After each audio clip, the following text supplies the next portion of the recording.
Welcome to Eat, Sleep, Wine, Repeat, a podcast for all you wine lovers who, if you're like me, just cannot get enough of the good stuff. I'm Yanina Dore, your host, brand ambassador, wine educator, and sommelier. So stick with me as we dive deeper into this ever-evolving, wonderful world of wine.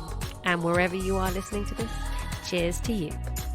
Hello wine friends, and welcome back to part 2 with Jess Summer of Mouse and Grape as we continue our adventure on wine and cheese pairings. And this episode specifically, I think you're going to notice I am rubbish with my knowledge of cheese. But hey, this is part of the journey. We always need to be listening to people who know more than us so we can educate ourselves better. So I hope you get the same benefit from this episode as well. We'll be looking at pairings to go with aged cheese, more challenging cheeses, what happens if you start adding the accompaniments like honey or nuts or fruit. We'll be looking at what cheeses go best with traditional method sparkling wines, so that of England. We'll be looking at the temperature, actually, that you should serve your cheese at. When do you take it out of the fridge? And there will also be some nice pairings to go with cheesy dishes, because heating the cheese or melting the cheese can change the dynamic. So there's loads packed into this episode. I hope that it makes you hungry, and I hope that you have wine and cheese at hand. So without further ado, may you enjoy this episode. Before everybody, we get into some more cheese pairings, and there's going to be a lot. Get a pen and paper, everyone. Oh, and there's a transcript. So there you go. You can just highlight, go to the show notes. There's a transcript, and then you can see all the stuff that's mentioned. But I want you to tell me about, like, you were one of the winners of Harpers 30, under 30. That's such an achievement. Like, I was, yeah. Right? How does that feel? How did they pick you? How does that actually even work? I was, someone sent it through to me and was like, you should definitely apply for this. I nominated myself, and you basically submit like a 250 word kind of, this is who I am. And then also other people also nominated me. Some I knew were, others I didn't know were as well.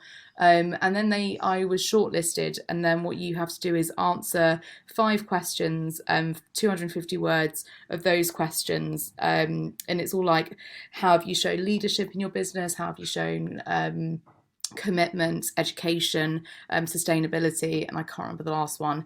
And then there was a panel of industry leaders, and they decided on the final 30 list. And yeah, I know that they had over 100 applicants, and I made the 30. So yes, I was really just thrilled, to be honest, because it was a great moment, and also was really affirming of everything that I'm doing.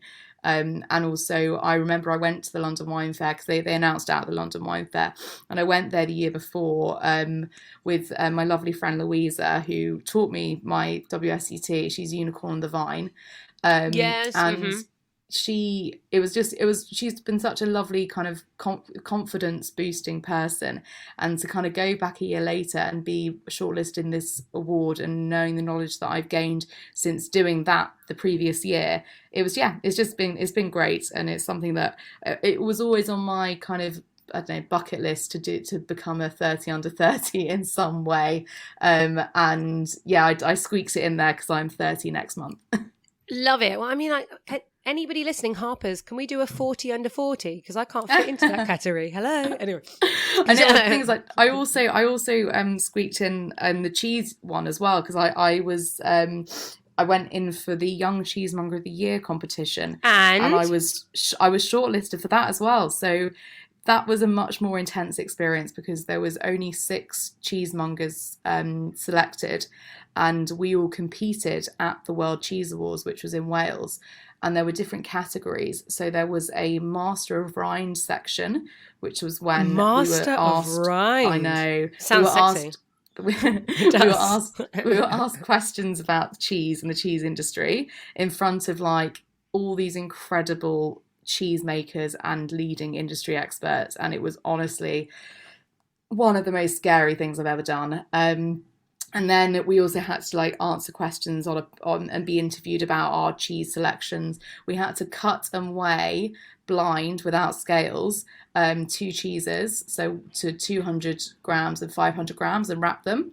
And then we had to taste cheese as well and write our tasting notes. So yeah, I wasn't the winner on the day. Oh, but that still sounds so fun. It was really fun. It was really cool. I hope you lost the competition, because when you had to cut the cheeses, you gave more cheese than less cheese. I hope that's why you lost.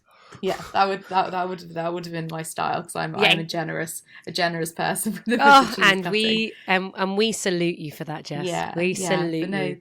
That was a really fun experience, and great to meet different people in the industry. And I had actually only been a cheesemonger at that point for 8 months.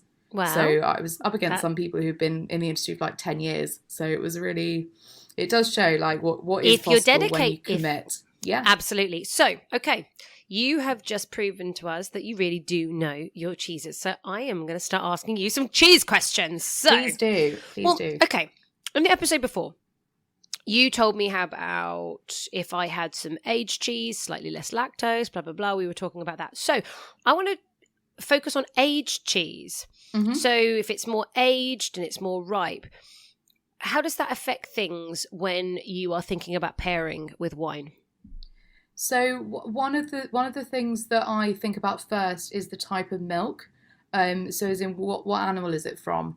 So with hard cheeses, you could either have cow's milk. Well, traditionally you can get camel milk and things, but in camel my milk, yeah, you can. Oh, wait! Pause. Camel milk. What would that do in a cheese? And where would you get camel milk cheese? You know what? I haven't tried it, but I know it exists. Okay, fine. Moving on. Okay, all right. So I'd make note if it is kind of cow's milk, goat's milk, sheep's milk. How aged the cheese is, if it has got those kind of the salt crystals, or if it's got more of like a flaky texture or a kind of smoother texture, if it's got a washed rind.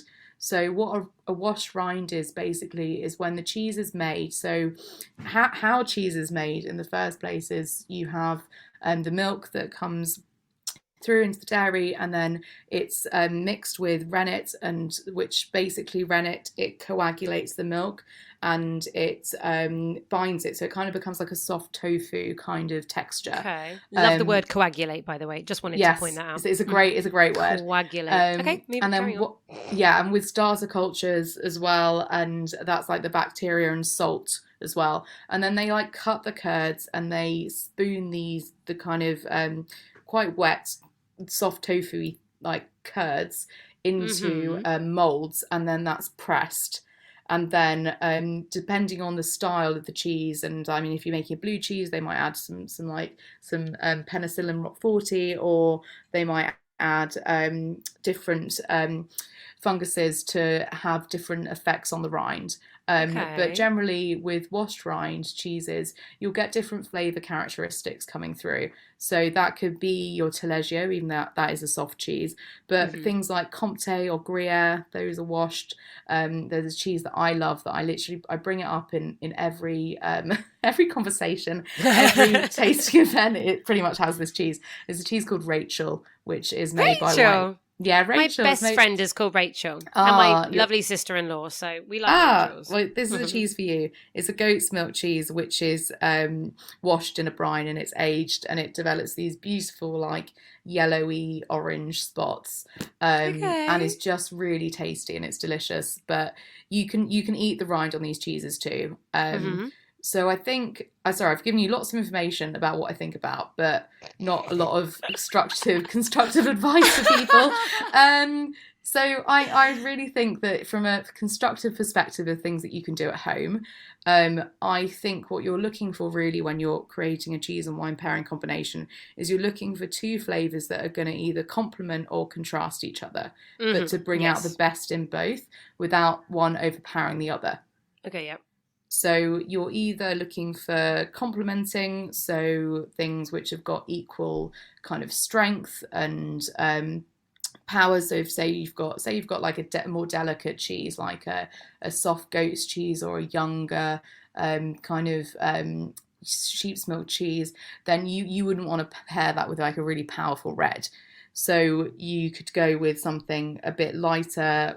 I really love Italian wines. I think Italian wines are great food wines. Why? Oh, well, just, yes, they are great food wines and typically have great acidity, which just cuts through everything, right? I particularly like wines from northern Italy, like the kind of Alto Adige, that kind of region. So a bit of alpine flavours, good acidity, maybe a bit herbaceous. Okay. Yeah. Yeah, that kind of thing would be great. But I think you were asking me about harder cheeses. And give us. Yeah, we want the answers. Give us the answers, Jess. You have it all in your head. Tell us about the aged cheese. I mean, obviously, like, okay, this is the wine person in me. It's like, everybody, if you have aged Comté, it's really good with aged vintage champagne.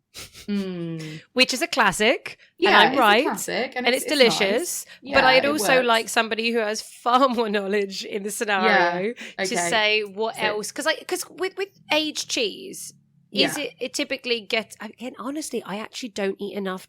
Oh, I'm going to embarrass myself now. But I don't eat enough cheese. So like aged cheese, it's obviously getting a bit harder and a bit nuttier. And a bit savourier, is it? Like thing? The moisture is going. It dries up, right? Yeah, it does exactly. The flavours concentrate. Yeah. And you've got to get it at the right point though before it goes past its best. And past its best doesn't necessarily mean that it tastes bad. It's just that you might miss out on like the kind of all of the complex notes, because a really good aged Comté can have savoury qualities. It can be nutty, but it can also be pineapple-y and fruity and lots of different flavours there. So you really need a wine that will again bring out and enhance all of those qualities too. So for something like an aged Comté, I would go with like probably a Bordeaux blend, like a Merlot-based Bordeaux blend would be lovely. Okay, fruity. So you're going for the Merlot base rather than going Cabernet. So you're not going for as necessarily savoury and tannic. You're actually going for a slightly more rounded, but because it's aged, it will have the tertiary characters and slightly more earthy, peppery, savoury edge. Okay. Mm-hmm. Yeah, I really like that. And then also a really nice pairing as well is anything with like truffles, like a truffle pecorino or a cheese which has got like a mushroomy characteristic like a Saint Nectaire. You can say Barolo. I'm just like, it's the first wine I can think of that tastes like truffle and savoury. Definitely Barolo. I was also thinking... You're going to give us something more creative. like Pinot Noir. Like not that much more creative. No, I just wanted to show that I knew something, you know? Yeah, like a lovely Pinot Noir, like one with tertiary characters is really, really nice with that. So yeah, you're really looking at what the flavours are, and I think it's being mindful with it. Something else I really love, I love an oak Chardonnay, and I think that's a really interesting cheese to pair with wines because of that creamy mouthfeel in the wine itself. So the wine, what would you pair? If you had an oak Chardonnay, what kind of wines come to mind? So I tell you what I did at a tasting event that actually was really good and surprised people, was pairing it with Tunworth. Okay, what cheese is it, Tunworth? It's a British Camembert, style of Camembert. And you would have thought that it would be too much, but because Camembert's actually got quite a lot of vegetal flavours to it, it's a bit more like cabbagey, but in a good way. Then say you're like kind of more creamy Camemberts. It was at the riper end, and because the Chardonnay that I had paired it with, I think it might have been Macon, but it had like a really it was a bit sweeter, and it also had like really nice coconut and vanilla. It just was delicious with it. It just worked really well. And I think it still had that acidity, so then it was working through that mouth coating Tunworth, but those flavours, they were in balance, they weren't overpowering. That I think is why it worked. Because if the Tunworth had been any more aged, I think it would have overpowered it. And this is the other thing as well, you've got to be careful as when you're eating the cheese, with the age of the cheese, because cheese changes a lot. So do you feel, you've already said to be careful of the age of the cheese, But do you feel that there are certain types of cheeses that are more challenging to pair with wine, that you have to think about that to make sure you don't get it wrong? Definitely. Yeah, I think so. I would say that the more delicate style of cheeses, I think, can be a bit tricky.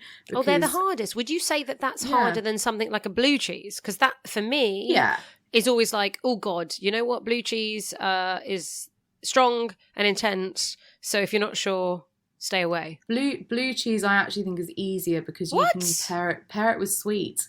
So yes. Like gorgeous dessert wines, a lovely like Moscato d'Asti with a creamy gorgonzola.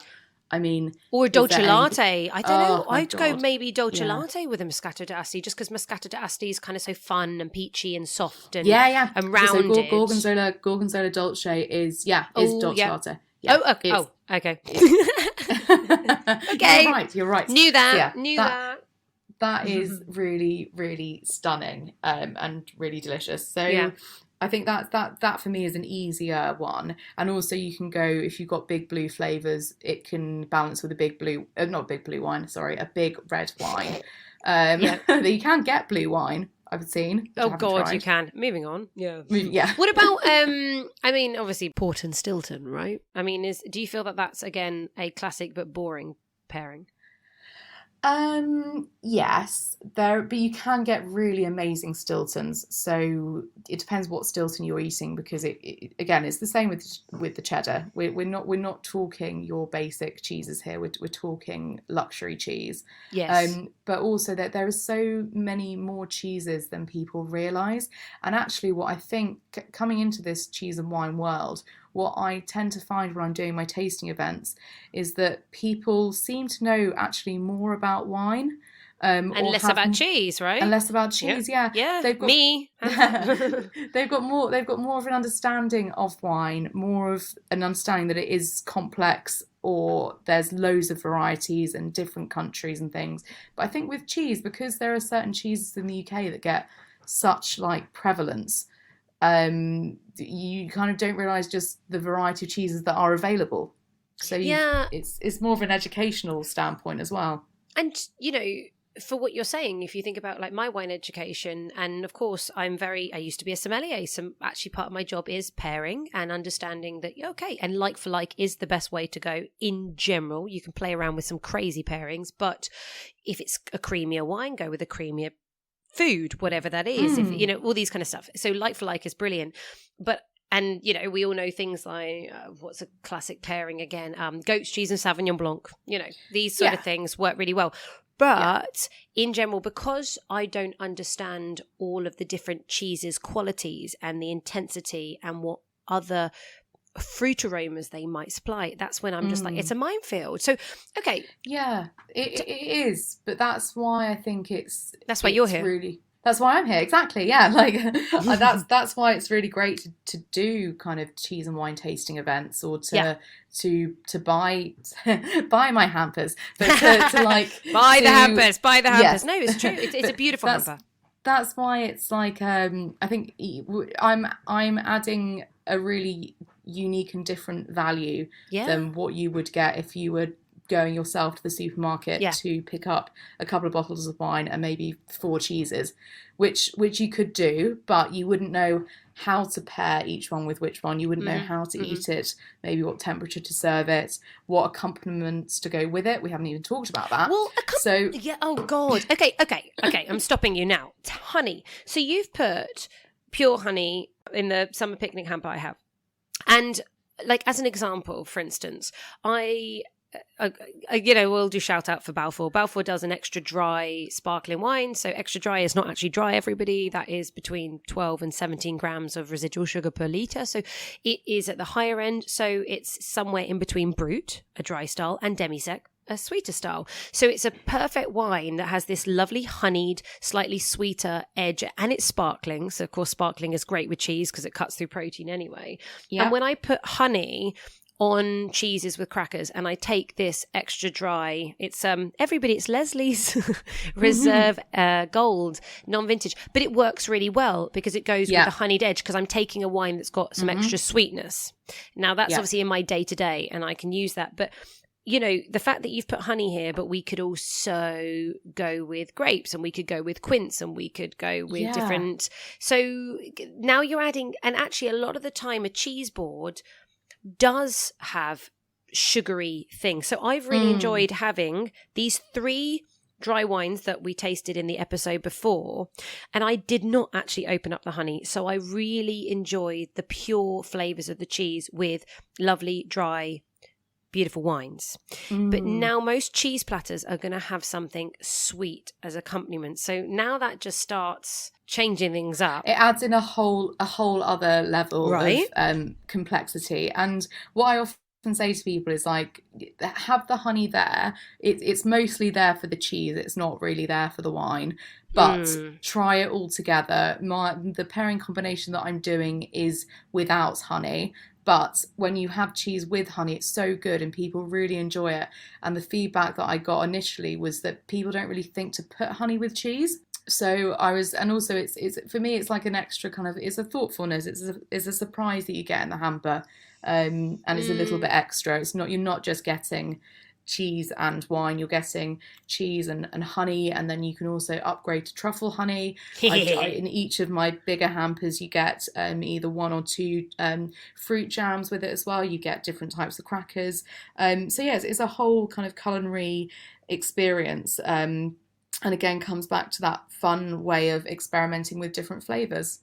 Would you say that actually though, for a real true wine and cheese pairing, if somebody's very serious and they want to find some good pairings, perhaps to actually leave out the sweeter elements? Absolutely. Yeah. When I eat cheese, I just eat cheese. I don't eat crackers and I don't really eat bread. Sometimes I will have it with like truffle honey, or if I've got fruit there. But I'm a cheese purist, and I really enjoy cheese on its own, and I really enjoy what that does with the wine. But obviously, and it's very trendy nowadays as well. I'm sure you've seen all these beautiful grazing boards. Oh, and they're beautiful. Yeah, really beautiful. And they look great. And if you're having people over and you can recreate them, I made one the other day for a friend, and it was fun. And I had like some caramelized nuts on there, some salted peanuts, and some lovely figs and all sorts, and it's great, and it does taste all really nice with the cheese as well, and it can taste really nice with the wine. But I think to keep things simple and easy, and also for people to learn from their Mouse and Grape experience, so they have skills that then they can take forward with them, I just think keeping it simple is better. I agree with you, but I have to say as well, for anybody, like you mentioned figs and stuff, a surprise combination that I think I have been able to bring to people's lives, enhance their life, has actually been strawberries and brie, as an example. Oh, yeah. And definitely. Because strawberries, we're talking that's actually a fruit sweetness, and figs is something completely different because that's dried. That's really intensified sugar. But the sugar in a strawberry is very different. And I found with you mentioned rosé in the previous episode. Rosé is actually quite clearly a favourite. Rosé is a perfect wine for food. It's just so good with so many different things. It is a good food wine. Yeah, it is. I always say, if in doubt, go with the rosé or go with the sparkling, or rosé sparkling. Yeah. Have you ever tried an oaked rosé?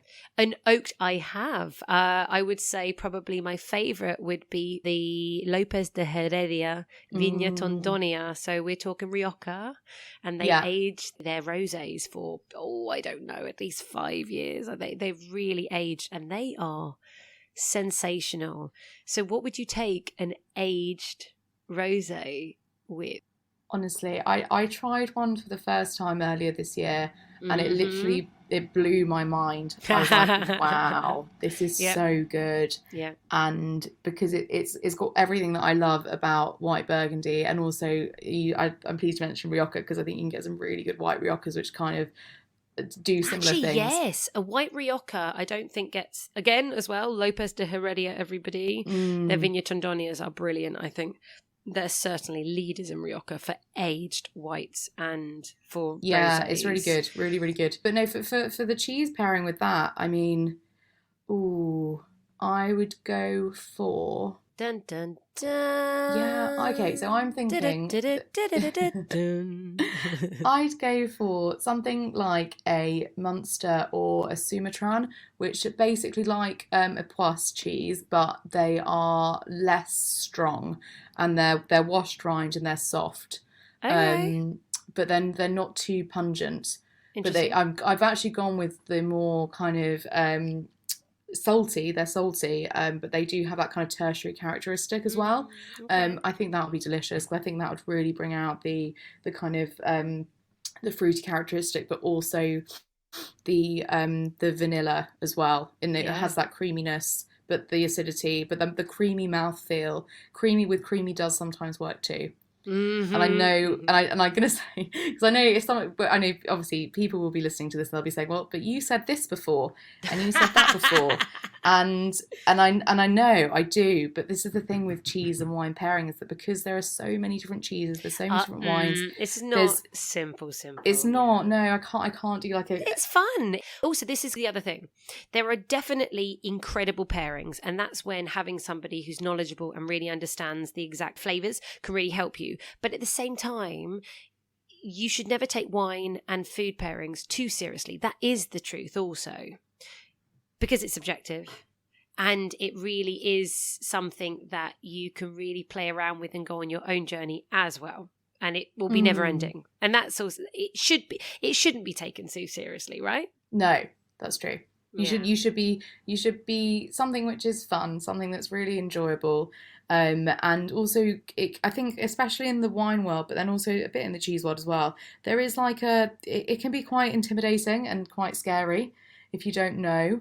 And if you don't know what to buy, it can be overwhelming. And I was chatting to someone the other day, and they're like, I feel really overwhelmed when I just go to the cheese section in the supermarket because there's so many cheeses there. I don't know what any of these are. So I just always end up picking up brands that I recognise because I don't want to buy something that's wrong. So I think that we've got to be giving people the confidence, but also kind of educating as well, and keeping it light and keeping it fun, so that there's not a seriousness around it, and people are enjoying themselves, because that's what we're doing it for. It's a fun, luxury, enjoyable thing, something that not to be done every day, but as a special occasion. It's much better to be doing this as a special treat. So then you're kind of, it's what I always say, it's like, it's better to have these kind of, you're better to spend more on luxury artisan products. And slightly less, exactly. Less really. Often. Exactly, yeah. Indulge in a big way, less often. Well, okay, I want to get onto the slightly lesser known cheeses just to give people a little bit of something if they ever went to a cheese counter. But just, I know that I didn't fully conclude the strawberries and brie story. So just for anyone going, Sorry. What? No, that's not you. That's Bashy. It's both of us. But I would just say a sparkling rosé. That was literally it, which people may have understood. That's where I was going with it. I just, it because of the strawberry and then maybe cherries and raspberry flavors you get from a sparkling, and the brie, it's super, super creamy and it loves something with some good acidity. If you're doing strawberries and brie, get a sparkling rosé. Boom. But now back to you. Can you recommend just a few lesser known or perhaps underrated cheeses, in your opinion, and a few wine combinations that deserve more attention? Ooh, just to give somebody millions of combinations. Just pick two or three that come to mind. 2 or 3, okay. I think the Saint Nectaire cheese with Pinot Noir is really good. I'm going to pretend I know what cheese you're talking about. So, why? It's a cow's milk cheese, okay. And it's got like a really lovely velvety rind, and it's got a really nice kind of mushroomy umami flavour. Okay, yeah, I understand why it would go with Pinot. Mm-hmm. Yeah, and it's delicious, and it's a really classic French cheese. It's not something that I think you can't find it in the supermarkets, and it's a bit different. So that would be one to definitely try. I'd also say there's a cheese. I'm thinking I've just got back from Bordeaux, so I'm sticking with French. So there's a really nice cheese called Fondambert, which is a really gorgeous creamy blue cheese. So it's another cow's milk cheese, and it's not made with sheep's milk like Roquefort. It's made with cow's milk, and that gives it kind of more of a creaminess. It's more, yeah, I can't think of another word for creamy at the moment. It's like, it's denser, it's less wet. Like Roquefort it's got like a salty minerality to it. This is more kind of mouth coating and spreadable. Okay. Is what I would say. Yeah. So this is really good with a lighter kind of a fruity red again, but like something like a Languedoc blend. Okay. Yeah. Like Mediterranean blend. Yeah. That kind of style is good. Juicy, soft. Yeah. Okay. That would be lovely. Or you could do that with a sweet wine as well. Yeah. So there's obviously like something a bit lighter than a Sauternes though. Yeah, maybe like a noble rot wine from somewhere like New Zealand or something where it's just more a little bit lighter and a little bit fresher and with great zesty acidity, but still has maybe I don't know. Exactly. Whereas I would say you would want Roquefort and Sauternes because you want the extremes of sweet and salty there. And then I'd also say another cheese that I would go for, something a bit different, that would be easy to find as well. I'm gonna say you can get, I'd say, a hard goat's milk cheese actually, because I do love Rachel. she is my favourite. I love Rachel too. Oh wait, you're talking about the cheese. Okay, sorry, carry on. I'm talking about the cheese. I do have lots of great real Rachels in my life, and they are also great too. But I think a hard goat's milk cheese, whether it's Rachel, you can get Quick's hard goat's milk cheese. You can get quite a few. There's Ticklemore as well. Oh, Ticklemore. Yeah. Yes. Ticklemore's great. And that's really lovely, again, with your kind of fruity, high acidic white wine or rosé. You're thinking Provence. You could go with your classic Sauvignon Blanc, or you could go with like an Albarino, anything Italian. Or Bacchus. Yes, Bacchus could work. English, great variety. You could do work. that. Yeah. So I would go for those there. But I'd also say, like, when you go into a cheesemonger's, go into your local cheesemonger, and they will be able to talk to you about the different cheeses and be able to advise you as well. And it's similar with your local wine shop or with myself. If you have any cheese and wine related questions, you can contact me, info@mouseandgrape.com, or on my Instagram, Mouse and Grape, AND. So yes. Yeah, love that. Okay, I'm going to challenge you. Actually, I was going to say one more time, but maybe two more times. What about a regional or traditional cheese? Something that we've all heard of with a perfect wine pairing that we need to explore. Okay, so I would go with, so there's actually a cheese that I really like. Sorry, I'm thinking more unusual again. You've asked me for classic. Oh, you've ruined it. Doesn't matter. Whatever. Sorry, I did. Let's go with the flow. No, let me just think. So I'm gonna go with, let's stick with cheddars. Okay, cheddar. Yeah, we've been talking about cheddar, and cheddar is such an iconic English regional cheese, proper Somerset cheddars. So I would say that the one that I really like, that isn't the one that you've tried actually, is the Keen's cheddar. Okay. So this is Keen's farmhouse cheddar, and it's extra mature, extra aged. Okay. And it's big, and it's brothy, and it's meaty. Ooh. And it's like it kind of has like almost like a bit of like a bovril thing going on, but still a bit fruity, salt crystals. It's really yummy. It's got like a nice tang to it. Okay. And that is great with like a really big wine. Like that could take a Monastrell. Okay. Or a Tannat. Like you really go big. Yeah, and that's really fun. Okay, great. So for anyone listening, like probably a Uruguay Tannat, because it's going to be fruitier than perhaps if you got the Tannat from France, maybe. So like maybe slightly softer tannins. I don't know. Yeah, something South American. Yeah, that would be great. And then of course Monastrell, nice and juicy. Same grape as Mourvèdre, but yeah, Monastrell from Humida, right? Warm and rounded, and yes. Okay. Yeah, and that would be a really nice like wintry pairing. A bit like, almost like you thinking like a tomato kind of sauce, or like a bolognese or a ragu. It's got those kind of bigger flavours in it. So that's another thing you can also do that I've literally just thought of. Like if you think of other food pairing combinations that you can apply that to cheese and different things that the characteristics are there, and then work that forward as well. Okay, love it. I've actually now added in another question, so we've got 2 more left. 2 more. Okay, excellent. Because I work for an English winery, because you're English, because I'm English, because we're talking a lot about English wines, and well, English cheeses. Yeah. English sparkling wine typically is traditional methods. So do you have a few favourite cheeses that would go with an English sparkling wine? Yes, I do. So I really like so Tunworth is one. Okay. But also that same company, the Hampshire Cheese Company, they make a cheese called Winslade. And Winslade is a slightly less pungent, is a bit creamier cheese, which is basically like a camembert stroke Mont d'Or, and it's wrapped in a spruce. And it's just really gooey, creamy. It's got like a slight nuttiness from the spruce around it. What's a spruce? Spruce is like it's a piece of malleable wood from a tree. It's like a bark. Okay, I think I've had a cheese in that before. Okay. Yeah. Okay. Yeah, so it's very famous famously on Mont d'Or, which is a really infamous Christmas cheese. It's seasonal, and it comes. I think it's between like September and March, and it's really gooey and just melts beautifully. Yeah. And with Winslade, like especially in the summer, if you just leave it out the fridge for like an hour and you open the spruce and you open up, and it'll just fall all over the plate. And it's very delicious, and that goes beautifully with your more delicate English sparkling wines. Is really good. Love it. Also, like a Brillat Savarin as well. Ooh, I've had that cheese. Finally, a cheese I know. That's a triple cream cheese. So it's really thick, creamy, Oozy. dense. Yeah.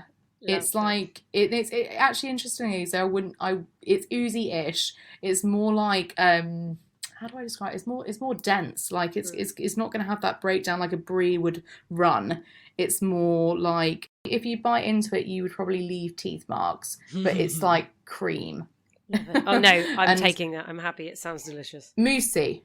Thick okay, mousse. All right, yeah, we'll take that. Okay, and I'm gonna go with that. I'm just keep on adding more questions. What do you think would be the perfect time to leave your cheeses out before you eat them? Because you should never eat them straight out of the fridge. No, you shouldn't. So you should take them out of the fridge at least 1 to 2 hours before you're going to eat. Oh your my cheese. god, wow, 1 to 2 hours. All right, oof, yeah, never do that.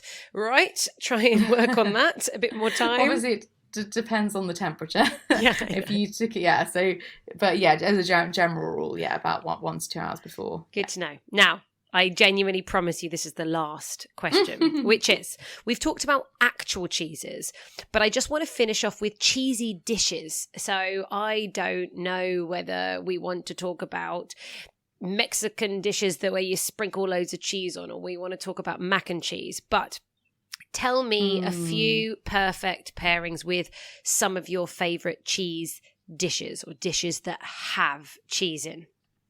Well, coincidentally, I actually just wrote a blog post about this, which is on my Mouse and Grape website. That's perfect. Oh, I'm so pleased I asked this question. Okay, all right. Yes. So yeah, I did. Yeah, and I'm also coming up. I'm doing a pizza and wine tasting. Yes, pizza, of course. Pizza has cheese, typically. It does. Yes. Yeah. So it's pizza. It's pizza with the different Mouse and Grape cheeses on it. We're literally just about to announce it. It's going to be near where I live, in Pinner, which is northwest London.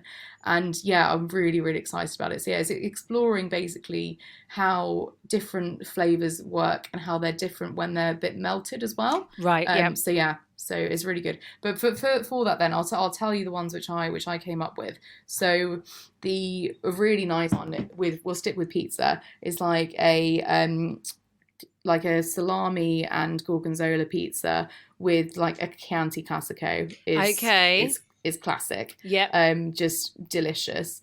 But anything tomatoey I think holds really well with it's kind of Italian fruity reds. It's just really good. Yeah, and the fact that you got the salami, which is the beefy meatiness, which is going to go with a Sangiovese, but then you're going with something that's going to have a little bit of a tang, and it's obviously a little bit more herby and savoury, which is going to go with the herbs that go through the Sangiovese, and of course acidity and Sangiovese cups through with the tomato. Perfect, good. Okay, I approve. So another one that I really like is an oak Chardonnay with a baked camembert. Okay, yep, that makes sense. Oh, that is just buttery, creamy, delicious. Another one, Falangina and baked feta pasta. Ah, okay. Yeah. Yes. Have you tried the baked feta pasta? Well, I've tried pasta and I've tried feta, and I like things that are baked. Oh my God. So this basically like swept the TikTok world, I think maybe really? 2 years ago. Yeah, it was a whole thing. Like it's a massive movement. And you basically you bake cherry tomatoes in the oven with like some shallots and garlic, and then lots of oil and like some herbs. Now I quite like to use fennel actually. And then you bake it for maybe 20 minutes, and you put a whole block of feta in there in between the tomatoes, and then you bake it for like another half an hour, and then you boil your pasta, and then you take it out and you mix it all together, and then it creates this gorgeous sauce, and you add some pasta water, add the pasta, and it is honestly a delicious lazy dinner. It's perfect. Okay, so I'm going with that. Delicious. And Falangina anyway is that nice kind of citrusy, zesty, minerally, sometimes a little bit nutty. Yeah, so, yeah, it can be quite floral as well, Yeah. and it's like the tanginess of the feta cheese and the acidity in the tomato. Yeah, it like just, citrus blossomy.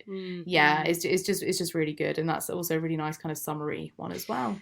Perfect. Everyone go to this blog so we can all start learning more. I need to start learning more. Oh, God, you've definitely pointed that out. But honestly, Jess, that's amazing. This hamper is beautiful. I'm definitely in the summer mood now. I love the fact that you've gone with the sustainable but delicious quality of the canned wine co in your summer cheese and wine hamper. And if anybody has any questions, I will make sure there's more details in the show notes for how you can contact Jess so you can get clued up on perfect cheese and wine pairings and get yourself one of these hampers if you're in the UK. So, Jess, you're amazing. You're the cheese queen. So much. I'll take that. I feel intimidated. It's normally I sound like I know what I'm talking about on these podcasts. You do. I'm just going to eat the charcoal crackers you've given me and eat some more taleggio and forget about it. Amazing. Well, thank you so much for having me. It's been such a lovely time. Oh, it's been a nicer time for me. Thank you. You're welcome. See you later. Bye. Bye. Now, don't forget, if you're listening to this in real time, this Friday, the 14th of July, is Mac and Cheese Day. And even more exciting, on the 25th of July is National Cheese and Wine Day. So do get in touch with Jess. All of her details will be in the show notes so you can get yourself a hamper and take your wine and cheese journey to the next level. Now, to finish, as always, with a wine quote, I have one from André Simon, who was a French-born wine merchant and a wine writer. And he said, "Wine makes every meal an occasion, every table more elegant, every day more civilized." And as we know, cheese and wine entwined are forever an eternal duet. So, whilst you enjoy that love affair, may you have a beautiful, tasty week. Remember to have positivity in the mind, gratitude in the heart, and cheese and wine in the belly. That is it for today. Do make sure you're sharing this podcast with all of your wine-loving friends. Leave me a review if you're listening on Apple Podcasts, a rating on Spotify, or if there's any option to leave a review on the app you're listening on. Like the podcast, and don't forget to tune in next week where I will be talking to Fergus Elias, head winemaker of Balfour Winery. We recorded just one episode at the end of season 2. So go back to episode 106 if you haven't heard it. Next week, we'll be talking about new plantings in England, new grape varieties, the growth, the new industry stats, and more. So until next week, wine friends, cheers to you.